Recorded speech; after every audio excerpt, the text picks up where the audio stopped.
Hi, welcome back.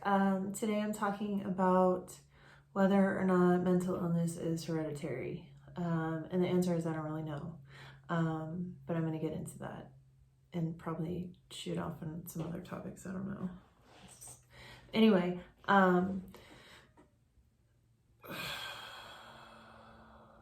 today, I sat at my piano all day and I'm working on a cover of Billie Eilish's new 007 song. But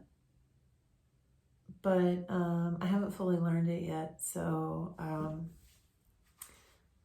unfortunately I'm not going to be able to post it today. And then I'm also working on a parody song that I'm super excited about, which I think a lot of people are going to love and a lot of people are going to really, really hate. But that's not ready yet either. So I'm going to continue to focus on those two pieces because I know they're going to be really good before I worry about trying to post anything. So if you're someone who cares about whether or not I post on Tuesday, sorry. I doubt you are. So hereditary. Whether mental illness is, I don't know. I know everyone tells me that it is, and I kind of believe that it is. However, I don't know. I don't think I do. Actually, I don't believe that it's hereditary. I'm of the thought that, and this is really hard because I've thought about this a lot over the last couple of days, and so like they say heart disease, heart attacks, all those things are hereditary, cancer, and they're finding out now that it's not necessarily the disease that's passed down, it's the behaviors that cause the disease that are passed down. And I really, really believe that my mental illness was stemmed by trauma. And I think that there is probably something I think that when we experience trauma, something happens in our brain. And I think if we experience too much trauma as a child or even as an adult, or we don't learn how to deal with things that are upsetting in our lives, we don't have tools or anything, I think that we can send that brain chemistry off balance. And I think that once it's gone off balance and you've been exposed to the places that your mind goes when you're at this stage, I remember a doctor explaining it to me one time, and he was really concerned, and I don't know if I was saying I didn't think that there was anything wrong with me, or if I was fine now and I didn't have anything to worry about. I'm not quite sure. But he said, the way he explained it is that you've opened all these windows in your mind, and now they're open. And you can close them, but you've already been in there, so you already know how to open them. So it's much easier for your brain to go off track through this shortcut that it knows about.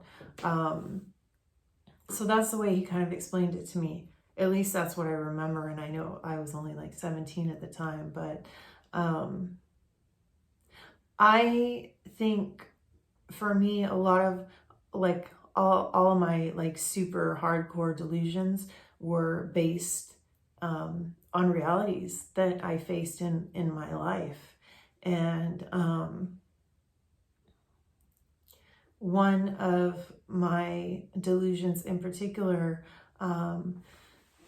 had to do with my parents' divorce. My parents divorced very young when I was 13, and one of my delusions was that I believed that they were still together, like that it was a secret marriage, that they were secretly still together, and my parents were secretly in government or something, and that's why they had to keep their marriage a secret. And my dad's current wife was not really his wife, and then in one delusion, my delusion was that she was my biological mother, and I